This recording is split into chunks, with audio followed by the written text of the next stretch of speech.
All right, everyone, we're releasing our ATgames Genesis flashback in a matter of weeks. I need some game ideas fast. Okay, here's what I'm thinking right now. Everyone's going crazy about chess. Everyone's going raving about how they found Bobby Fischer. My thing is, what if we lost Bobby Fischer? What if you had chess with no one to play against? I mean, it's genius. You could actually learn to play chess by not having an opponent. Interesting. I like it. What a great idea. What are you going to call it? Perfect title. Fight or die, man. Because there's only two options in life. You either fight or you die. So that's what I'm thinking. Okay, that might be a little bit too extreme for the children. I don't think the future Bobby Fischers of the world want to die before they go to the Soviet Union, which doesn't exist anymore, but that's not the point. How about a different name? I mean, this country's going soft. How about fight or honorable mention or fight or lose? Fight or lose? Those really are the only two options. I love this idea. I think we got something here. All right, what else have we got? All right, I got one for you. So, everybody loves Breakout, right? Classic game. Everybody hates the Puyo Puyo pieces. Always staring at you with their beady little eyes and all these different colors. I hate them so much. I know, right? So what I'm thinking is we do a game where you're doing Breakout, but you're breaking the Puyo Puyo pieces. And we'll do it underwater. Because that's what all the kids are into these days. Nobody's above ground shit anymore. Global warming and all that stuff. Everybody knows we're going to be under the sea soon. What do you think? I love this idea. Should we call it like Breakout meets Puyo Puyo, or what are you thinking? Check this out. Fish Tank Live. I love it. I love it. All right, what else have we got? Okay, so hear me out on this one. Remember when you were a kid and your friends were playing dodgeball, but you really wanted to play ping pong? All the time. Well, okay, exactly. This killed me every day. So how about we combine those two into a sports game? Well, that sounds like every dream I've ever had come true. What are you going to call it? Oh, perfect title. Curling 2010. I love it. Okay, now we just need one more. I got the closer for you right here. Now, picture this. Close your eyes. Imagine Tetris. But instead of Tetris, and the tetrabytes, or whatever those pieces are called, you got balls. Big, round balls. And instead of making lines, Okay. you're just clicking the balls on a grid. You're just clicking balls everywhere until you get all the balls on the screen. Maximum ballage for everyone.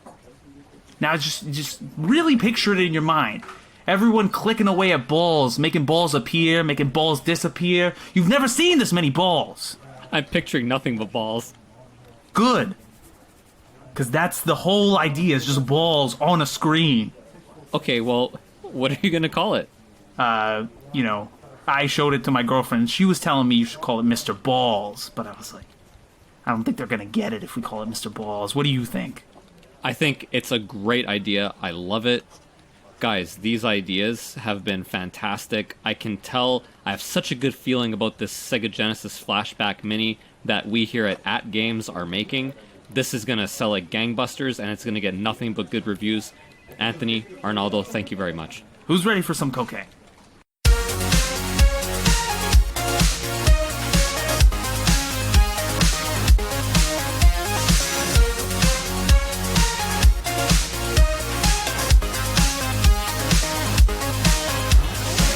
Welcome to another edition of Region Free Gamers, the podcast fluent in gaming.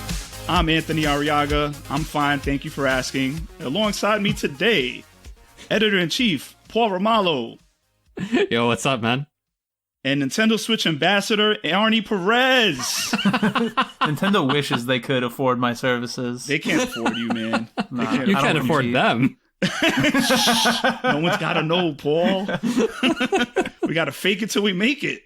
The problem is the Switch doesn't go on clearance at GameStop. Arnie can't sniff out those Switch deals at Game. That's what it is, really, right?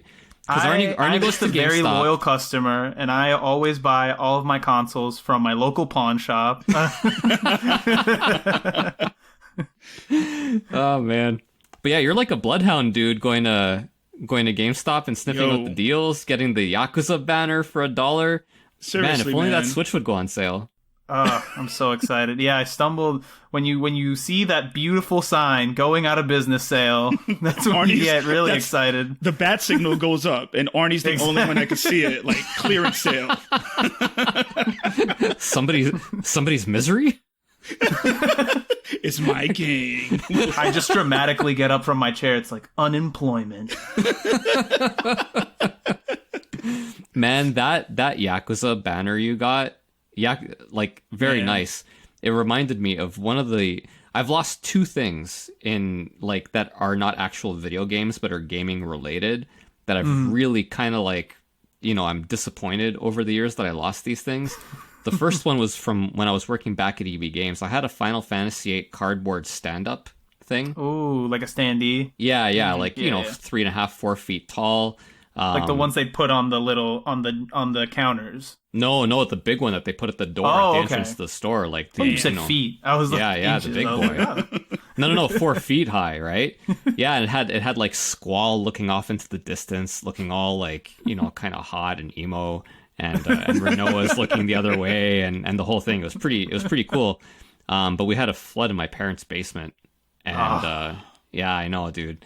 The insurance company, before I could even get home, they just like took everything from the basement, like all my game systems. I fucking lost my mind. And yeah, I never saw the standee again. They gave me like $20 for it or something. Oh, fuck them. That shit's probably worth like $10,000. Oh, dude, I'll tell you what's probably worth $10,000 now. It's what your banner reminded me of. I used to have, so back when Final Fantasy VII came out, they had ads everywhere, right? Like you remember the advertising campaigns, right? Okay. On the Toronto subway, along the top, right, they have all the ads that are for whatever, right? My friends and I, what we did was we just pulled out the ad for Final Fantasy VII. Fuck yeah. Paul and his gang, his gully gang, man, just pulling out ads, man. And that thing was so cool. Like, it was made from super high quality. It wasn't even paper. It was like almost like a plastic, very flexible. Oh, wow. And like 2 feet long by 8 inches high or whatever. Really cool. And I had it for years. And I think it was at some point during one of my moves in Toronto, I just threw it away. I just threw it away, man. Yeah. And I think back on it now, and I'm like, fuck. Was this a you decision? Was this a wife decision? Oh man, you're rubbing it in. It was a me decision. Oh, see, that's even worse. Yeah, it is even worse. I know. Or better, because you don't have to have animosity toward her. Like that would have your marriage would be hurting right now if you keep thinking about that. I'd rather hate someone who is no longer in my life and in the rearview mirror than hate myself the way I do right now. No, see, Paul calls it a decision and moving. Call it what it is. It's disposing of evidence is what it is. These are the fucking crimes of the Toronto subway system. Listen, man, we've all been there. Jeffrey Buck's Toronto subway system. Gotta get rid of that shit, man. Gotta get rid of that shit. This is why the Canadian Law and Order never took off. These were the types of crimes that were solving. Oh, jeez. But yeah, man, if you guys are joining us on our live stream, you can see today that today's crew, we represent, Arnie's wearing a hat, but we represent 3/4 of a barbershop chart where you just point to the haircut you want. I think this is pretty good. This is pretty diverse of us, really. And if you are joining the live stream, that means you are a patron. Thank you very much for all our subscribers. If you'd like to catch up on the live streams going forward, visit patreon.com/regionfreegamers.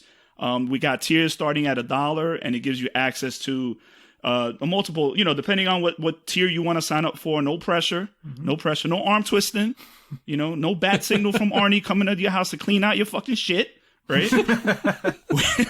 You can get access to our Discord channel or like I just mentioned, watching our live streams. Also, to all our supporters, thank you so much, because we can't do this without you. All our subscribers, all our downloaders.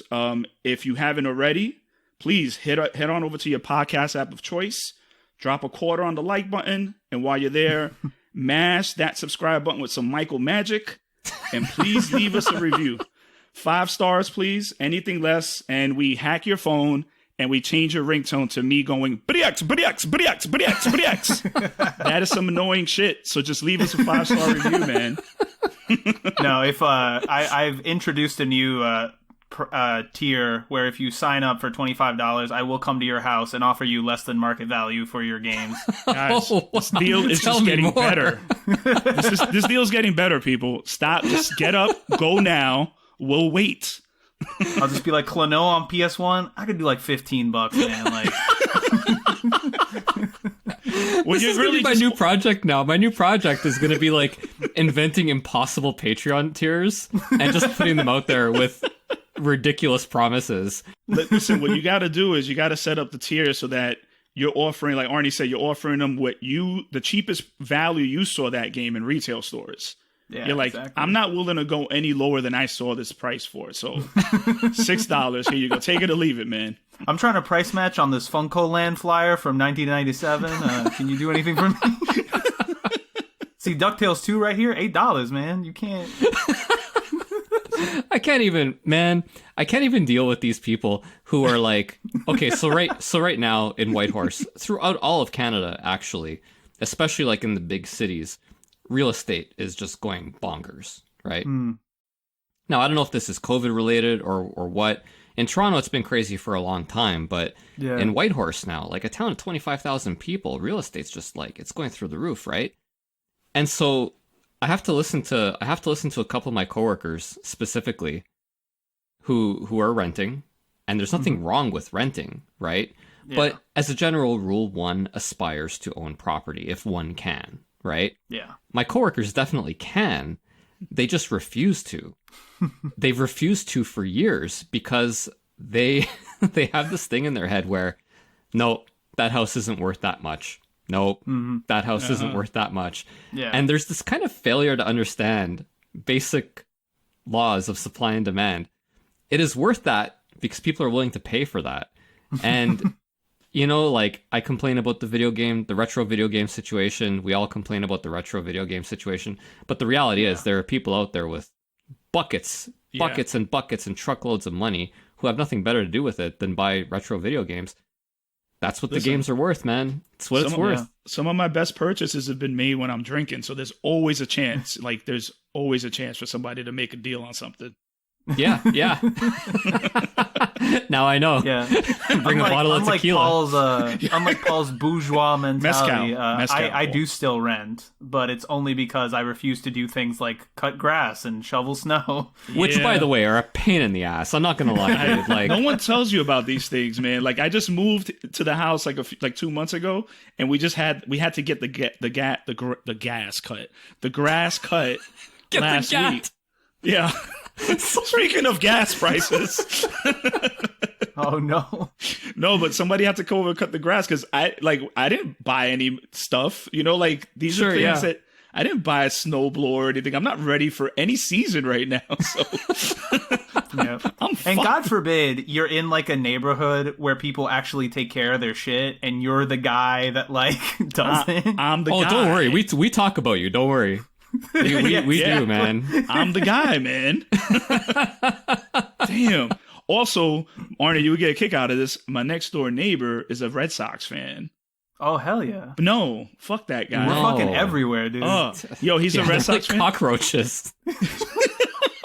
They never go away. Yo, and around here, like, I don't know, is it like that by you, Paul? Like, around here, people just leave each other alone. Like, there's no neighborly conversations or anything. You're kind of left to your own space, which is the great. opposite here. It's the opposite. Oh, it is. Here. Oh, okay. Yeah. If you're walking down the street, it's really awkward if you don't say hello to the person walking down the street opposite direction. The thing about that is that it's this weird thing because when I lived in Virginia, like Connecticut sounds like the fucking worst because Connecticut has no professional sports team, and so whenever you're in a place where there's no specific allegiance to a sport team, everybody's just loud as fuck about whoever they cheer for. Because they're trying to find other people that agree with them. Like, when I lived in Virginia, I never saw any, like, Washington stuff ever. It was always like, oh, there's a Dallas Cowboys fan, there's a Patriots fan, there's a Green Bay Packers fan. Now that I live in, like, New England, I never see Patriots shit anywhere because people just assume that's who you root for. Nobody needs to tell you who you root for. But if I was like a fucking White Sox fan or something, I have my fucking White Sox jacket all the time. Fuck these people. This explains all the Montreal Canadiens fans up here who are just so... They were already obnoxious when I lived in Toronto, but up here it's like, it's a couple of extra notches, right? I see people with, like, Montreal Canadiens flags in their car windows, and I'm like, you guys just barely made the playoffs. Like, what are we doing here? Listen, I've gone to a few places, and like you said, Arnie, like, there's no specific allegiance. So, like, if there's games happening, the TVs, there's, like, the other day, like, I saw some place and it was like a Yankee game, a Yankee game and a Red Sox game. Just on two separate screens, and I'm like, this is where I live now, right? Like, this is what I gotta deal with. But this is like, that's always the funniest. That's always the fucking funniest places too, because I remember, like, there was a place, I think it was somewhere in Virginia. It was like around the Virginia metro area. But it'll be like, you'll walk around and you'll walk into this bar and it's like, oh no, this is a Buffalo Bills bar. And you're like, what the fuck? like who owns this place? It's always like, oh yeah, this is a Buffalo Bills, Chicago Red Wings, Indiana Pacers bar that you've just walked in, sir. And I'm like, what is this amalgamation of teams that's been created here? God, it's so much more fun though when you go into a neutral bar where there are no allegiances and people are shit talking, right? Oh yeah. It can get bad because, like, people get drunk and they do stupid things, right? Yeah. But, like, one of the most fun sporting events I ever watched was the New England Atlanta Super Bowl in Hawaii. Oh my God, that must have been great. Dude, and I watched it in Hawaii at a bar there, right? Oh. And it was like Chicago Blackhawks, by the way, before somebody yells at me. Yeah, Chicago Red Wings. It was pretty funny. I'm not gonna lie, I did notice. I gotta catch myself. But yeah, the bar was like 70, maybe 80% Falcons fans and 20% Patriots fans. And after halftime, it went to like 90-10 because some of the Patriots fans were like, well, no way we're winning this game. We're out of here. We're in Hawaii, right? And Christy and I stuck around. That 10% that stayed were so hammered by the end of that game. I can see it in my mind's eye, just the loudest people in that room. There was one guy who bought us shots because he had $1,000 on the game. And he went from like, well, I just lost $1,000 to like this magical gift after that tremendous comeback. And he was hilarious. He'd get up and like look at the TV and then he'd look away. He'd cover his face and he'd go, I can't look. And then he'd slowly start peeking at the TV again. And he was so entertaining. But not so much to the Falcons fans who went from like really rowdy kind of obnoxious to the owner on the field, like, already taking the walk on the sideline. Like, damn. Oh, it was so brutal, man. It was so brutal. Probably in one night, that was honestly the wildest shift I've ever had in emotions over a period of like 4 hours. I believe it. Yeah. Yeah. Oh yeah, they to be a fan. Killed. Oh yeah, to be a fan of any of those teams, like going through that, like, I can't even, man. I can't. By halftime, I was like, we've won so many. They've never won one before. Like, I'm just happy to be here. The better I'm happy team. we made it. It's another good year. By the end of it, I was like, fuck you. I knew it. I never had a doubt, Tom. I knew you were going to do it. I was I'm sorry, Paul. No, I was in Cancun. I was in Cancun during the Raptors Warriors finals. Ooh. And everybody down there was from Toronto. Yeah, everybody. So, it was fun. It was a fun atmosphere, man. But they were, when they were the games that they would lose, we were there for a minute, man. We were there for like the entire series, basically. So the games they would lose, those Raptor fans were just like ready to jump in the pool, man. Just they just were not happy. But when they won, the whole place exploded, man. Yeah. We were starving. We were starving. It'd been a long time since we got a chip, like in any sport. Oh yeah. But anyway, we went from Final Fantasy banners to now this. Maybe we should talk about video games again. Yeah, today, let's refocus. All those guys watching on our live stream, might be a little confused right now. That's what we're doing. I like that you're doing the air quotes. You weren't supposed to say that. Oh, I'm sorry. Paul, cut this out. That was for you. Oh, man. No, but today's going to be a fun topic. I think today's going to be a real fun talk. We're talking about the arcade scene and how it's making a comeback of sorts. And in this COVID era, what better place to make a comeback than in your very own home with nobody around? So right. We're going to dive Truly more... the arcade I've always wanted. That's all we've ever wanted, man. The arcade where I don't have to interact with anybody. I don't have to pay money. I never have to wait my turn. Like, that's terrible. The perfect arcade. It's not the arcade I want. Well, this is why he's the Nintendo Switch ambassador, because he... I mean, this is why. We could call Arnie the ambassador of anything at this point. It's true. Arnie, what do you want to be the ambassador of? Get back to us. We'll talk about it later. I want to be a New York Knicks ambassador right now. They're on the rise, man. Hey. Stay on target. I didn't even bring it up, man. Let's I know. Let's go back. We'll get back to that later. Seriously though, it's making a comeback in the home, and we're gonna dive more back into that later for sure. But everyone has a starting point for their gaming love. I know, regardless of how it started, the common denominator always seems to take place back in the arcades. And the chaotic loudness of stepping into an arcade with a limited amount of quarters is a feeling like no other, because you had to make it count. So I wanted to ask you guys before we get into anything, Arnie. Actually, let me ask you, Paul, first. What was your first arcade memory? Like, what's the first thing you can remember? It's tough because my first arcade memory. Look, if we're talking the very, very first one that I can remember, I must have been like 4 years old or 5 years old, and there was a Centipede arcade machine. And I think I told Arnie this one before. The Centipede arcade machines had the trackball, right? Yep. So to this day, I don't know whether I was actually controlling the game or not, or whether it was just like the demo track screen and I thought I was playing. But I was moving the trackball around and it was super fun. Like I thought, because I thought things were actually happening. I don't know for sure. No, I mean, that's kind of like that's a mark of a good parent. You let your kid think they're playing the machine, but it's really just in demo mode. So yeah. Well, they did that much right. But other than that, like actually playing games, there's two games that stick out. 1943, Battle of Midway, because there was a little mom and pop convenience store on my way to school that had that machine, and I was like, it was next to Akari Warriors, but really I only ever played 1943. It was so cool, man. Like that first stage music, even to this day, still gives me chills. It's fantastic. Yeah. Uh-huh. And then of course there's Double Dragon, right? Because Double Dragon was pretty big deal in the late 80s before Street Fighter 2 came out. And there were a whole bunch of Double Dragon clones that came afterwards, but that game was the shit.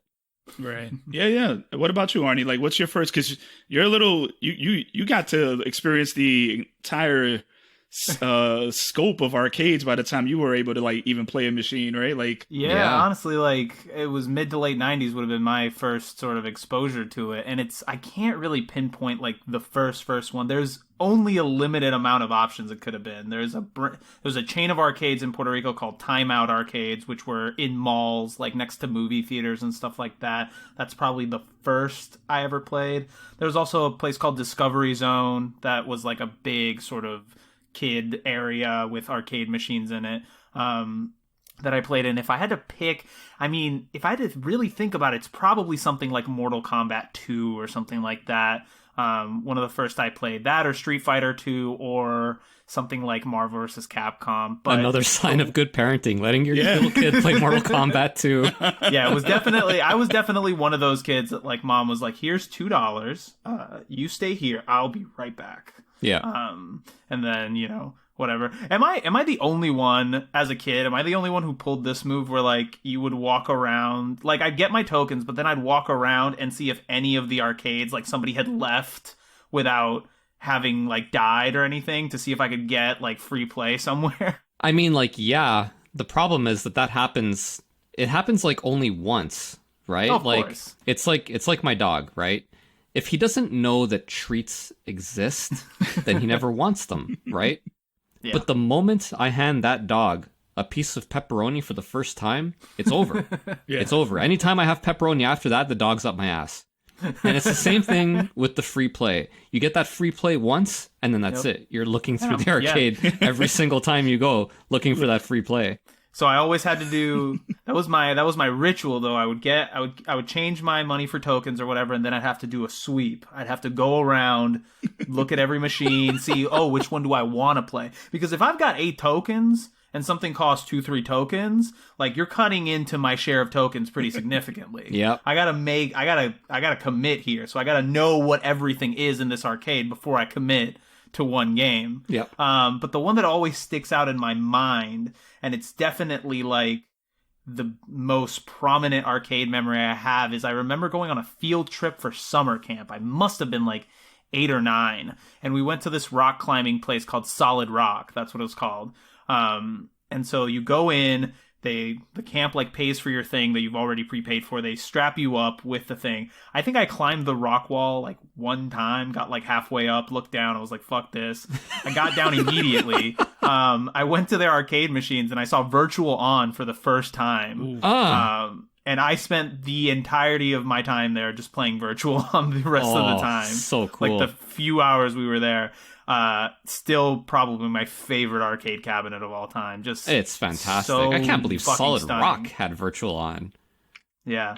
I've never seen it anywhere else ever again. I've never sat in a Virtual On machine since I was like 9 or 10 years old or something. Bizarre. I've never seen them in North America. When I was in... Oh, no, wait, I did. I saw them back in Toronto at the old Funland arcade.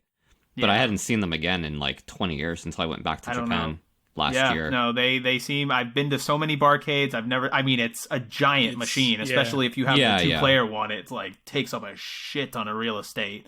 But I'm just dying to see. I know there's an arcade in Chicago, I think, called Galloping Ghosts, which is supposed to be the biggest indoor arcade in the country. So I'm hoping maybe one day I can go there and see if they have it. Yeah, if they can fulfill my dream. Hoping they're still open and still kicking after COVID. Yeah, and all for that. Sure. Did you ever see it at MagFest or anything like that? No. Yeah, and I saw like F-Zero AX at MagFest. Like there was like that's even more rare. Yeah, there's some crazy machines at MagFest, and like maybe I want to go to PAX East when I can go and see if they have stuff because they're huge. But I don't know, man. I don't know if anybody. I remember seeing once when I was like, this must have been like 2013ish, 2015ish. I just curiously, I was like, how much would it cost for me to own one of these machines? And I looked it up, and I think at the time I saw one on sale for like $2,000, not including shipping or whatever. And I was like, am I thinking about buying this right now? And I was like immediately like, I have to log off. I have to like not be on now. This is dangerous. Thank God that Discord server wasn't up back then, because people would have probably convinced you to do it. Oh, we would have completely egged them on. Yeah. I love that Discord, by the way, like our RFG community, because like if there's ever a question should I buy this, the answer is invariably yes. And not only yes, but like everybody's like, buy it. We're fucking horrible. We're not there to talk you out of it. We're there to make you feel better about it. Even if you get punched in the throat by your wife, we're telling you to get that thing. I know. And so forever I've been like, that's the one game that I'm like, man, I eventually I am going to get a Saturn. I'm going to cave just to spend some ridiculous amount of money on the like little joystick and game, but I'm like, it's not gonna be the same. It's not gonna satisfy the itch I have. I might be able to save you some money there, Arnie, because I can tell you Virtual On Oratorio Tangram for the Dreamcast, superior in every way. And you can still get twin sticks for the Dreamcast as well for that game. Sweet. If you're gonna do it, It's cheaper and it's better. It really is. That's what I would do to fulfill the dream. Were I you? Yeah. But if you want that arcade unit, don't let us talk you out of it. Yeah, dude, get the arcade unit. Get that shit, Arnie. Yeah, man. The second I Do it, own a Arnie. property somewhere, it's gonna be the first thing I look before I even get like a dining room table. I'm gonna be online man. looking for this damn arcade machine. Yeah, and you're talking to the right person here, man. One Up Arcade One Up. If you're listening right now, I have an idea to pitch you for your next sit down cabinet. Offer them free Patreon. It really would be the one cabinet, because I haven't bought a 1-Up arcade cabinet. I can't, right? Like, I don't have the space for it, and it's just not in my wheelhouse. It's in Anthony's. Yeah. There's other people. The X-Men versus Street Fighter tempted me, but if they made a virtual on one, that's the one. That's the They one. could do it. They could do a single. They could do a single player one, and they could have it do online battles. Dear God. Like connect Wi-Fi. Oh and my stuff. lord. I mean, we'll get into that a little bit later. Like, that's kind of something I wanted to touch on, but Yeah.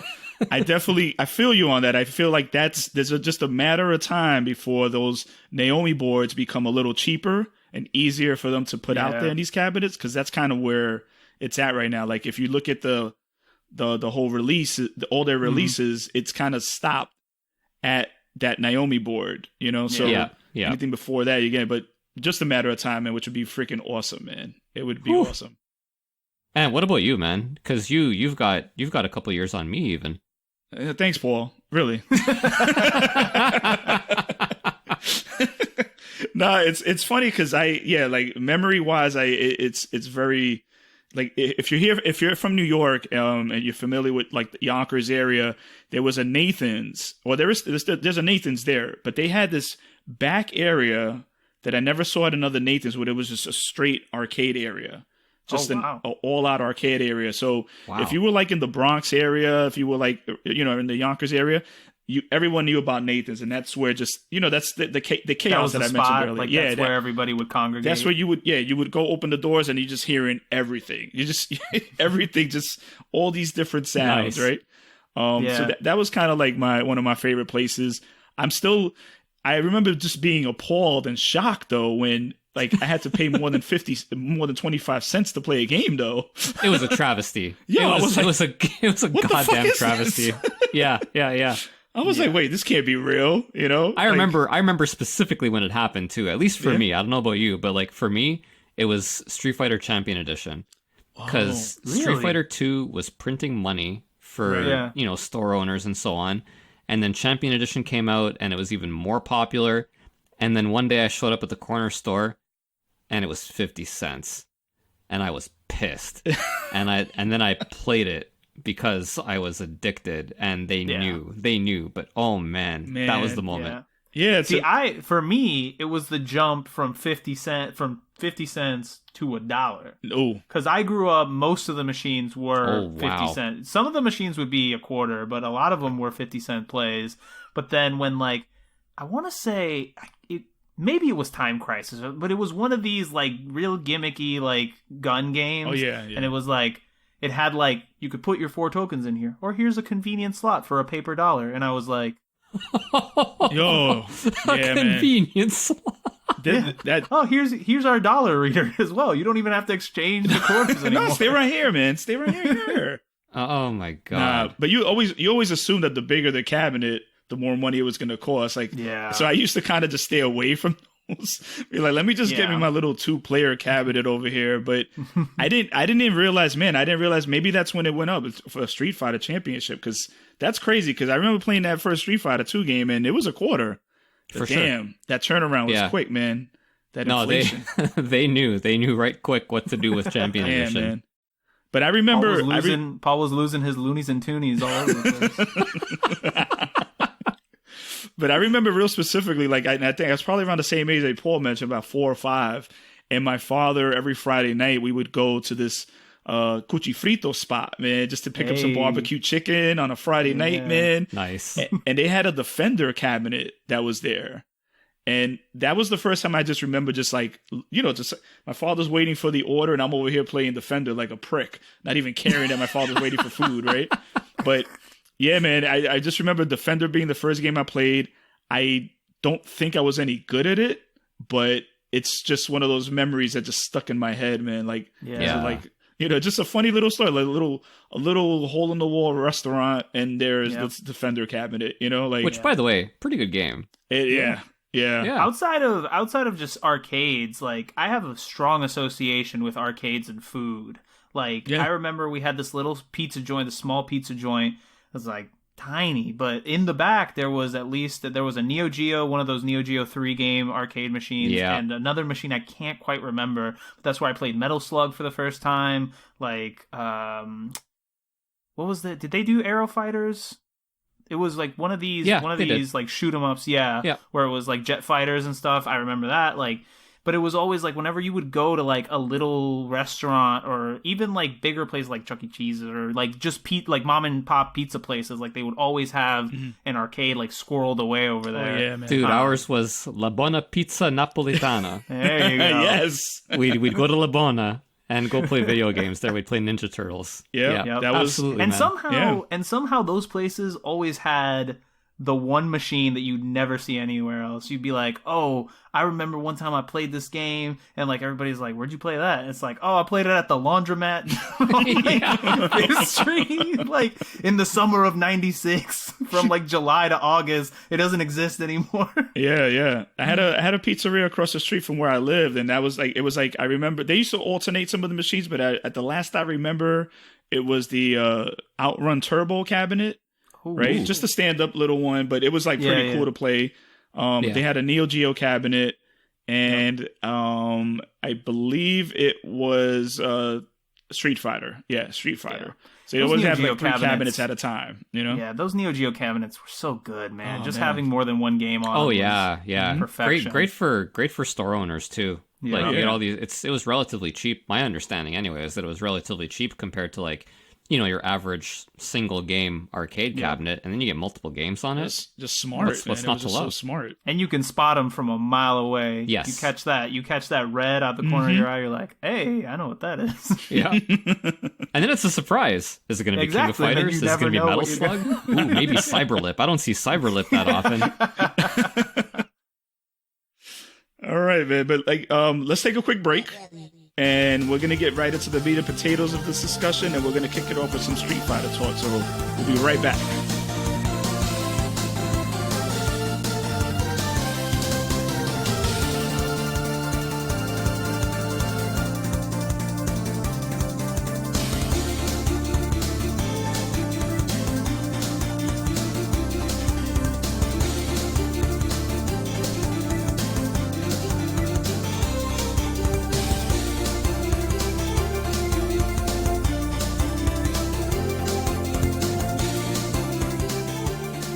And we're back, and we've been kicking it, talking about our favorite arcade memories and what that meant to us. And now we're going more into the early 90s right now with Street Fighter 2, you know, respectively. Is that a right term to use it there, respectively? I'm going to call it good enough. Good enough. Okay, cool. Good enough. That's all we need here.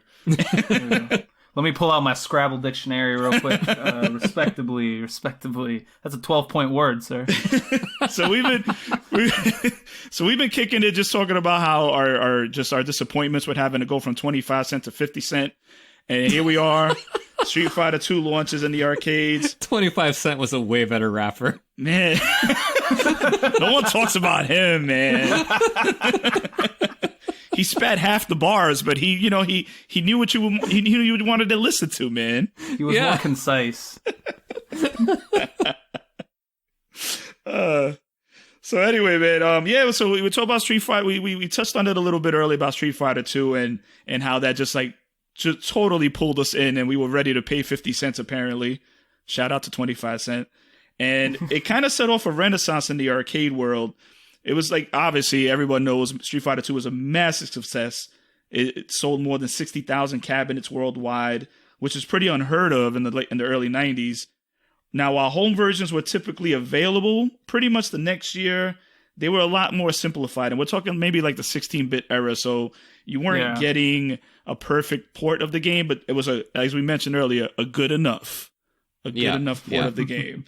but to really get the Street Fighter 2 experience, you really wanted to be in the arcades. Yeah. Now, that was such an interesting time too. Yeah. Like I sort of came into gaming right as we were getting out of that. And it was the few times that I got to play games at home that I then went to the arcade and had like such a different experience was a very like unique time in gaming for me. Yeah. Because it was like, there is a reason to pay this money because I'm going to get an experience that I can't get anywhere but right here in front of this machine. Whereas now, you know, obviously that's not the case. Like now it's like, why am I even playing this machine? Like now I think it's about making arcade games just solely unique, like making it something that you can't replicate at home via like accessories or like the size of them or like VR stuff, like crazy things. Which is fine. It's just a different sort of thing than they were doing back then. But this was, there's just something, it's nostalgia, I'm sure. Yeah, there's for something sure. I No, miss about that you stuff. got it right though, Arnie. It was a very unique time because prior to Street Fighter 2, there weren't really any notable competitive arcade games. Street Fighter 2 was kind of the first. It was really the first one, like for all intents and purposes. And Capcom had no idea. Nobody had any idea how much people wanted to beat each other up in a video game. Like I guess they just underestimated it because we went nuts for it, man. I was at that just about perfect target age, maybe a little bit too young, but not really too young, where like we talked about it all the time. We had strategies, crazy rumors. Like Anthony, do you remember the rumor about being able to pick up the rock on Chun-Li's stage? Yeah. I'm saying I've never heard completely this. absurd. What is this? It was, and I think we've mentioned this on previous recordings, but it was just such a special time, like you guys said, because stuff like that, like these rumors, no one knew any of the moves either. Like it was like word of mouth, you know? Yeah. So and it just completely revitalized the arcades.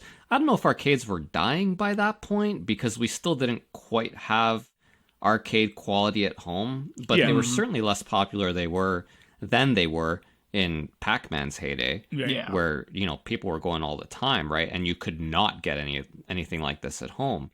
Yeah. So, Street Fighter 2 came along and man, oh man, I've said it a million times on this show, but like just can't overstate how important that game was.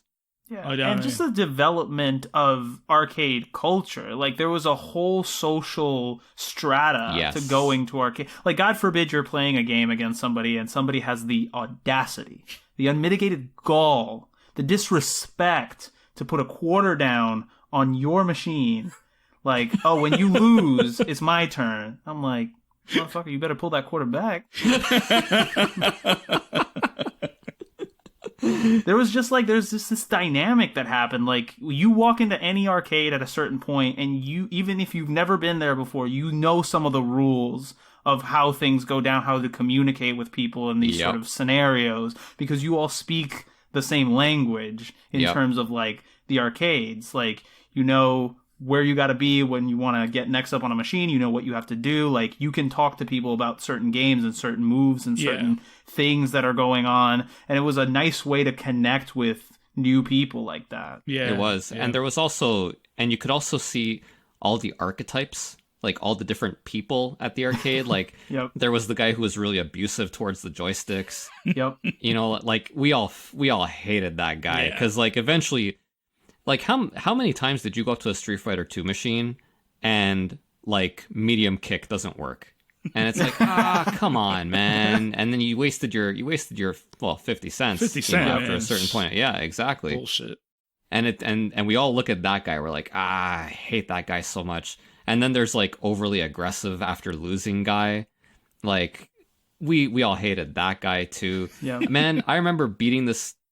Oh, I kind of like ruined the story, but like I remember playing against this one guy, and I mean I'm not a big guy, and I was an even smaller kid, and I was Chun-Li, and I think he was Ken, and it was round 2, and I was about to beat him, and he's like, "Yo, you better not beat me, or I'm gonna punch you." And I didn't quite know how to process it, and so I just beat him. And then he pulled his fist back and did like the fake out punch towards me, and I flinched, and then that was it. But that guy, that type of guy, there was at least one at every arcade.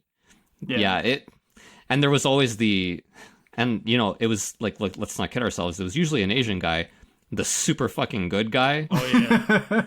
And like he would just be on the machine for hours. Oh yeah.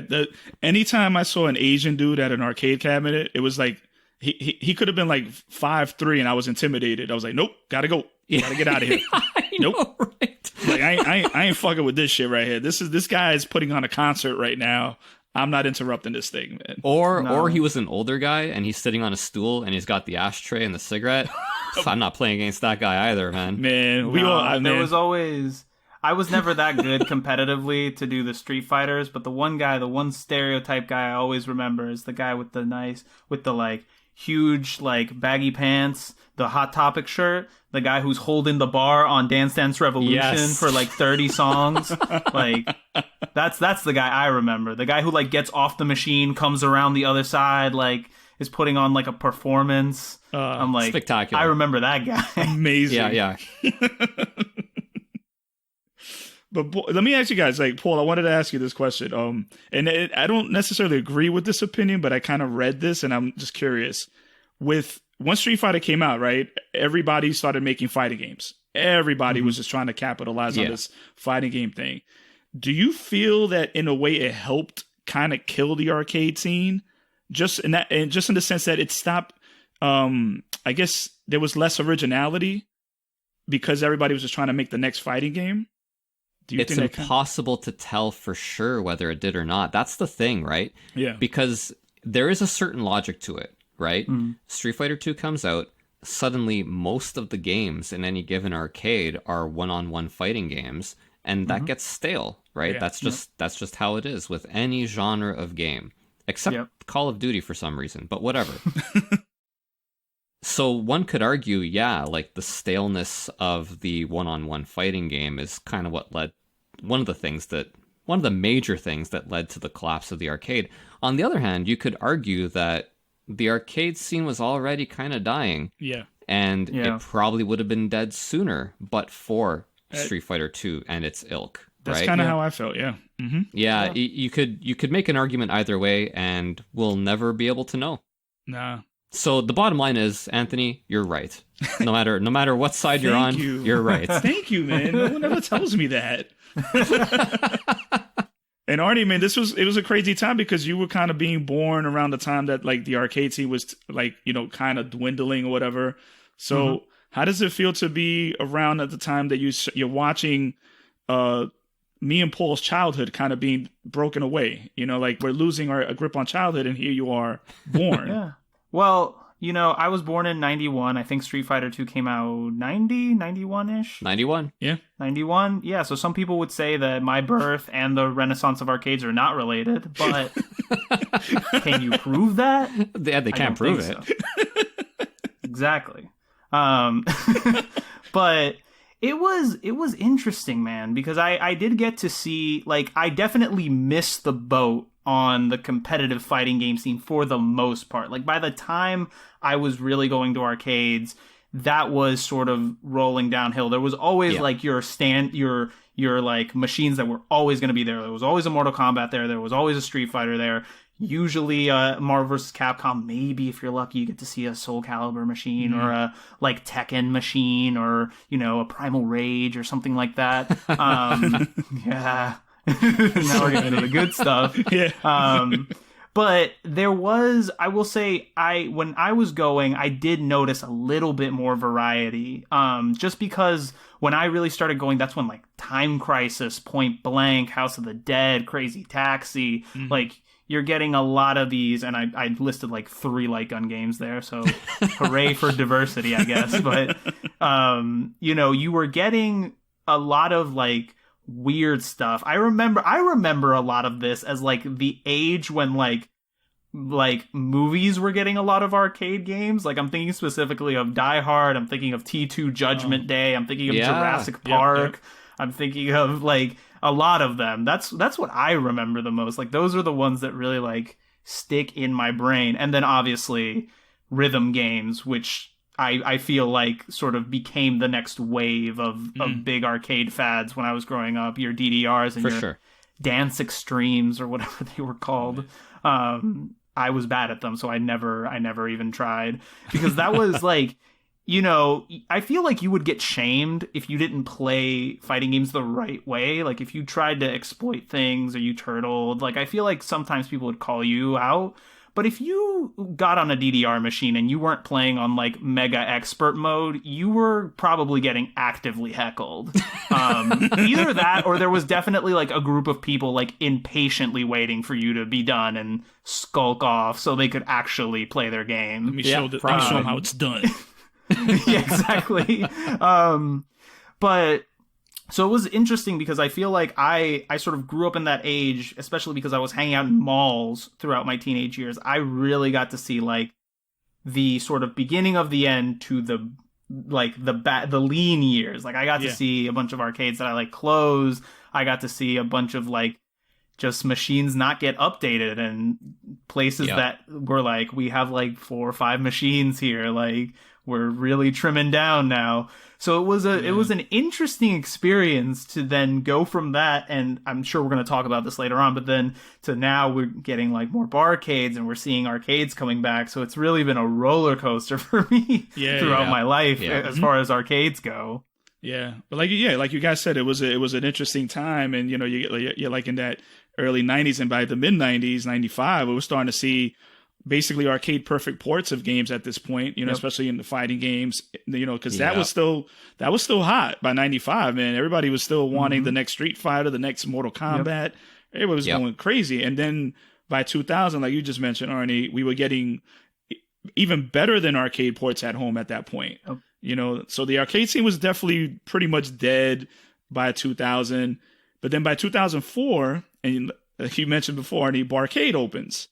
And on paper and in practice, how can you say no to these beautiful ideas of marrying video games and craft beer? Like, this was just... I know. This is perfect. It's a great idea. I mean, if you were born in, the late 70s to the early 80s, you're in your mid to late 20s in 2004. Like, it makes absolutely perfect sense. Oh, it's perfect. Yep. They would be like, oh, let's make an arcade, but with alcohol in it for adults. Yes. And it removes what the genius of it. Actually, you know what? I can't say that for sure, because the barcade that you and I went to in Brooklyn, Arnie, they charged per game. So you get your quarters or whatever. But the ones that I've been to in Toronto, like Tilt, it's just free play. Yep. The one in Providence down here is also, you pay like, if you go on a weekday, you pay like $5 cover. That's it. You pay a cover and then it's free play, and it's such a better idea because it removes that extra step. You know what I mean? Like having to get change and then, how much am I spending? Because you know what? Like, even though I'm an adult with actual money and I can go to an arcade and, you know, spend $20 in an hour playing games, which is the same price as, like, you know, a movie or other forms of entertainment. Because I grew up hoarding those quarters and spending them so judiciously, even when you and I went, Arnie, to the barcade in Brooklyn, I was still like, ooh, I don't know, man, that one's 50 cents. You know, maybe I don't want to do that. And I'm like, no, 50 cents ain't shit now, right? Putting a $5 bill in a change machine is physically painful for me. Still.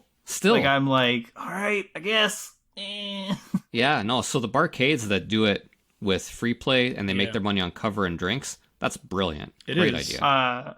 That is all true, but what it really removes for me is the fear that when I get a game over, I'm going to have to run over and get more change. I can just hit the Starbucks. Dramatic. Wait, Arnie, the last time I saw you when we were in New York, that was a barcade we went to, right? Was that? Yep.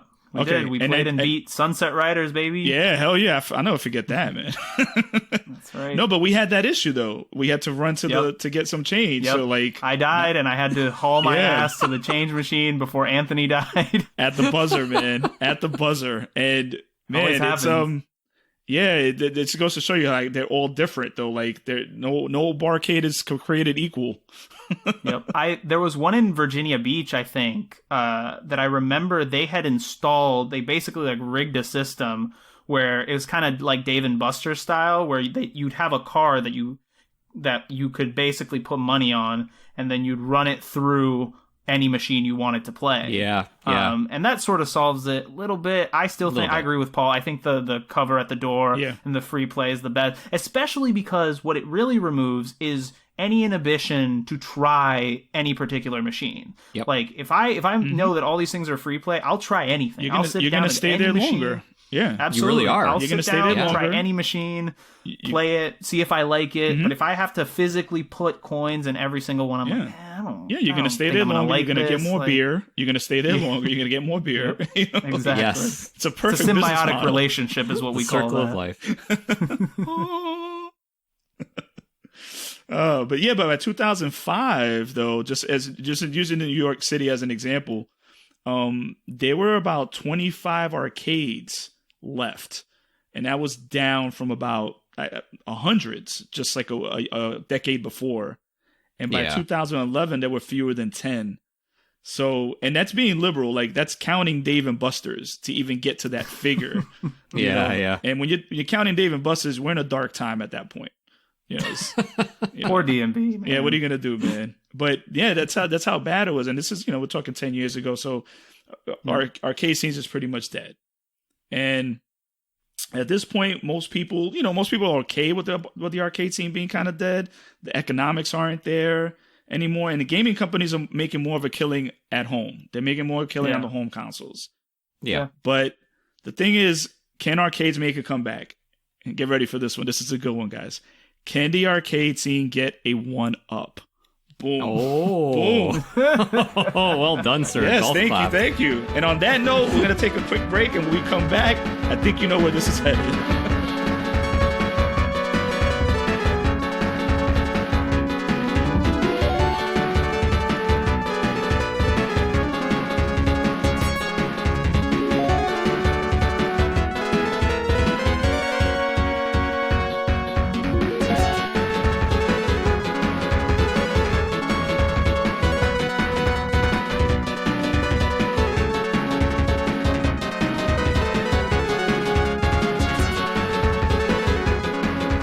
And we're back, everybody, and we're getting into the good stuff here. Now we're really getting into the good stuff. We're gonna get more into like the home arcade experience, and I think it starts with Arcade 1-Up. I think everybody's very familiar with Arcade 1-Up. Everyone at one point thought it was a good idea, then thought there's no way it could work, and here we are right now in a COVID era with a 80s and 90s sort of retro gaming nostalgia kicking in. And everybody's talking about, a lot of people are talking about Arcade 1-Up and the home arcade machine experience. And I think a lot of it has to do with I mentioned retro gaming, but the retro gaming itself on the home consoles and one that's gotten so expensive, and which has ironically led to an arcade resurgence in some ways. Yep. Like, what do you guys think? I mean, Arnie, like you see these game prices going crazy. Yep. If you want to play an old school arcade game, it's either going to cost you like a few $1,000s, or you can get an arcade cabinet now for a lot cheaper.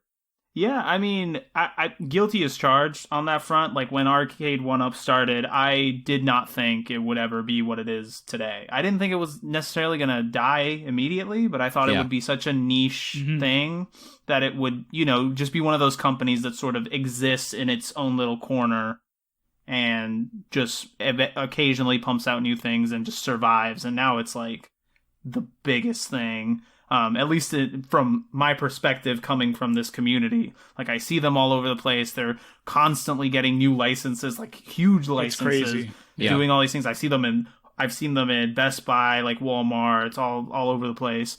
So it's really cool concept.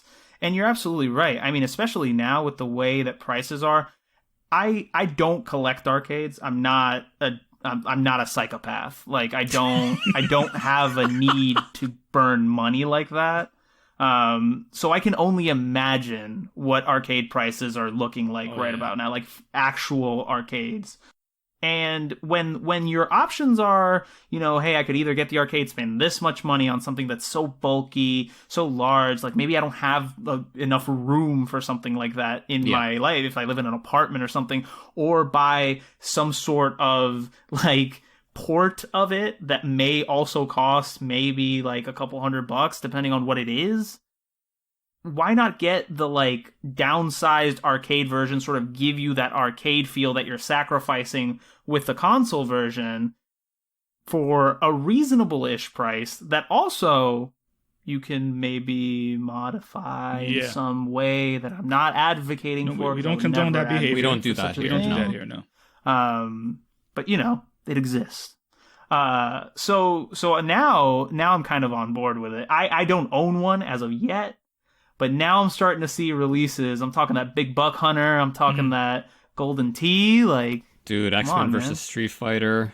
Oh man, when I saw that one, I almost caved. I'm like, where am I going to put this thing? And if I had space for it, I might have actually got it. Yeah, that was a big one, at least for me anyway. I mean, it's just so funny, like with the inflation making it nearly impossible for us to ever revisit our childhood with an actual arcade unit.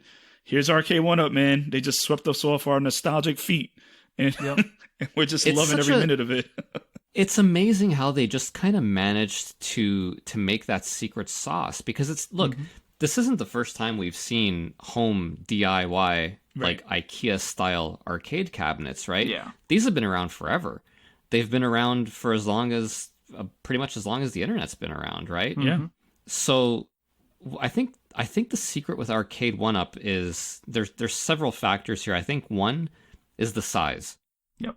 The fact that they're smaller, but they still look authentic, I think is a big deal. Because a lot of the DIY stuff that I saw before Arcade 1-Up, it was all there just wasn't that. It was either tabletop, like little ones that you put on your desk, or DIY big cabinet, 2 players, lots of elbow room, right? Yeah.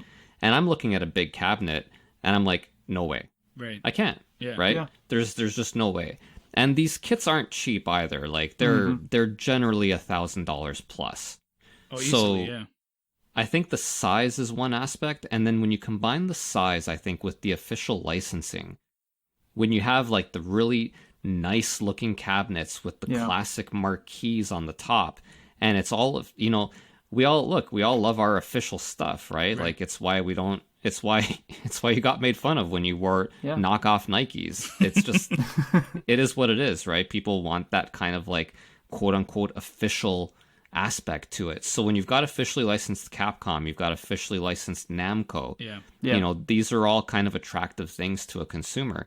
So it's kind of amazing. And I guess the timing too, right? COVID didn't hurt. Didn't hurt them. And I think that also like, at least for me personally, like I'm not a psychopath, but I'm also an idiot. So like seeing these DIY arcade boards, there's an intimidation factor to it. Like I don't fucking know how these things work. Like if I put this thing together wrong and I fry it or something, like what am I gonna do? But when I see something at Walmart, I'm generally like, okay, this thing must be like, I probably will not be able to put it together the first try, but I'll eventually figure it out. Like if it's there for mass consumption like that, I'm assuming the instructions are simple enough that I could follow them. So it takes away a little bit of the intimidation of like putting together an arcade cabinet, which the words coming out of my mouth like make my brain hurt. It's funny you mentioned Walmart. That's actually the first place that I saw an Arcade 1-Up machine. It was one of their first ones, the Street Fighter Champion Edition one. Yep. And I swear to God, dude, you remember when Toucan Sam would get a whiff of those delicious Fruit Loops? And then he'd like float into the air and follow the colorful scent of the Fruit Loops until he found them. Are you telling me that this is like Walmart put a delicious cherry pie on a windowsill and you floated above the ground towards said pie? Every time I hear a Hadoken somewhere, it's true. That's what happens to me. I'm walking like me when GameStops are going out of business. But I'm walking through Walmart and I hear it, and it's not just the Hadoken. It's the raspy, poor sample original Street Fighter 2 one. Hadoken! And I hear it, and I'm like, what's this? And I literally like floated into the air towards the Hadoken, and there it was, an arcade 1-up machine. I was like, wow, this is really cool. Like, I don't have room for it, but I'll play it. And there was another guy there playing who I recognized. I think he does some cleaning in our building, and I played against him. And you put your quarter down on the screen. Well, that's the beauty of it, right? Quarter not required, right? So I beat him the first round, and then the second round I gave him a mercy round because he's not like the competitive fighting guy. By the way, PSA for anybody who plays board games, video games, or whatever the case may be. Everybody, the purpose of playing games with people is not to assert your dominance, okay? It's okay. It's okay to give a mercy round or maybe let someone win once in a while because the games are supposed to be fun for everyone. Yeah. I vehemently disagree with Paul. It's not about being the alpha and like jizzing all over the arcade cabinet, okay? Like never jizz. Everybody it's terrible for the buttons. So sticky. This is why medium kick did not work, Paul. Somebody jizzed on the cabinet, Paul. The people around you were just too alpha. But it was an attractive item, man. That machine was an attractive item before I ruined it. But it's funny because Arcade 1 has only really been around like since 2018. God, really? Yeah, it's Fuck. so. Jeez, man. In 2018, I have no sense of time anymore. I know, really. In 2018, CEO of Tastemaker, which sounds like a much better drink company than it does a toy company, right? I know, right? Right. The CEO, Scott Backrack, which every time I say that name, I feel like I'm mispronouncing it, but that's how you pronounce it. But Here anyway, we are. To no avail. He decided to launch Arcade 1-Up to provide an alternate solution to recreating, like you guys mentioned, the arcade experience at a way much more affordable entry point. So that's how they decided on the 3/4 scale version, 4 feet tall.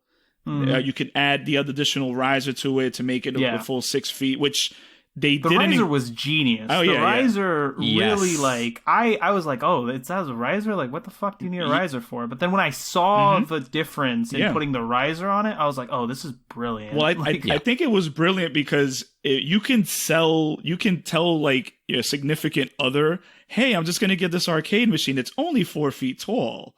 And right, you're good, right? And this then thing get is the riser. tiny, you're good, right? But then you pull out the riser. And you're like, bam! And suddenly it's looming in the bedroom over your bed instead of just tucked away. Exactly. Yeah, but the riser, like, truly is the difference between you developing, like, early onset scoliosis or something in your back. True. And, like, enjoying a nice, normal, happy life. No, I mean, because without the riser, it's like you're crouched over this thing. You're gonna have to get like those pre-K little wooden chairs to sit down in to be able to play it.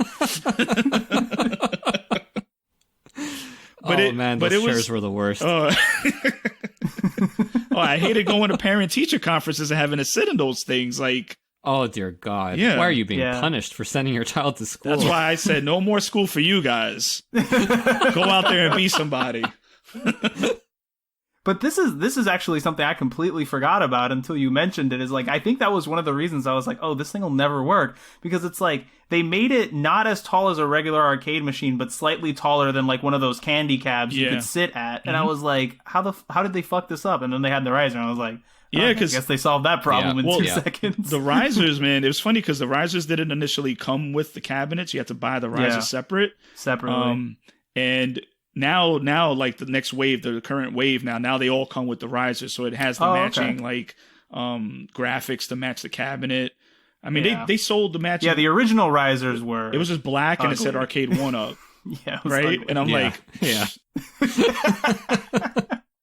But like you guys mentioned, man, there's something really special about having a officially licensed cabinets, with the, I mean, it blows my mind how they got sign off on all these companies, man. I mean, they got Capcom, they got Midway, Namco, Atari, Sega.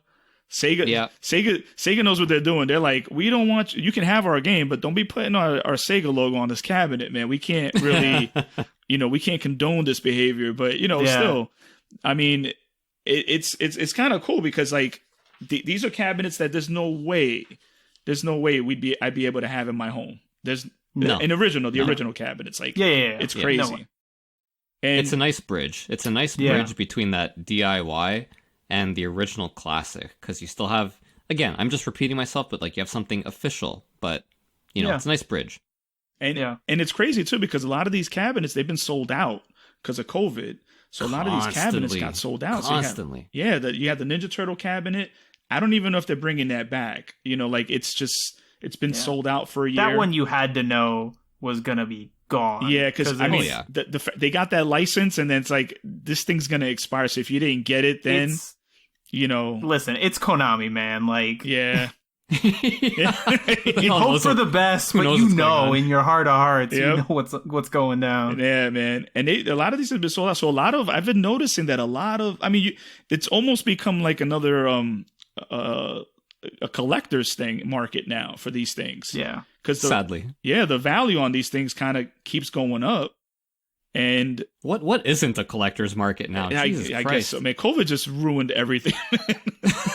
Yeah, I was gonna tell you guys, my new company, Limited Run Arcade, is actually going public in a couple of weeks. So if you want those stock options now, actually, you know what? Sounds like a great idea. Not even kidding. But let me ask you guys. I'll start with you, Arnie. Of all, and you kind of mentioned this earlier, but maybe there's another one you might have missed. All the Arcade 1-Up cabinets, which are you the most surprised to see that's actually a thing? Big Buck Hunter. Yeah. And I couldn't be. When I saw it, I have not smiled like that in a long time. I was like, they really made a Big Buck Hunter machine with the 2 shotguns. Like, oh man. That's awesome. Because all the other ones, like, I've been there. Yeah. I've done that. Like, I've played Street Fighter 2. You ever try to play Big Buck Hunter on a console? It sucks. It is terrible. I have, like, a Big Buck Hunter, like, Wii plastic shotgun that you shove the joy. It is garbage. Sounds delightful. It is so bad. So I was like, oh, dude. I could see myself kicking back, like, 2 or 3 beers and just playing Buck Hunter all day.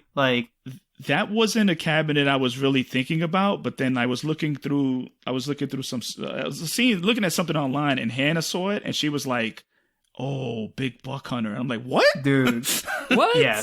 Big Buck Hunter is the one that if you had people over, that's the one that would get the party started. Ooh, I respectfully disagree. Really? Don't get me wrong. Yeah, I agree, but I think the party gets just a little bit better when you bust out Golden Tee. That is true. That is true. Golden Tee is where it's at.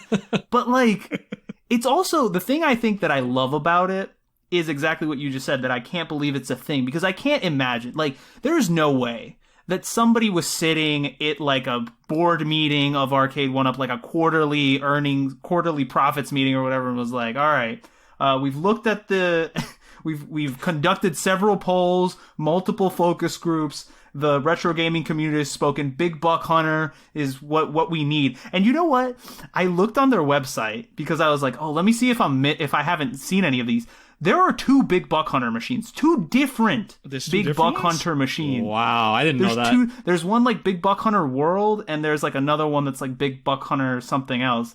And I was like, oh my lord. Like, not 1, but 2. The gift that keeps on giving with Big Buck Hunter. There's like an executive vice president at this company that just loves Big Buck Hunter.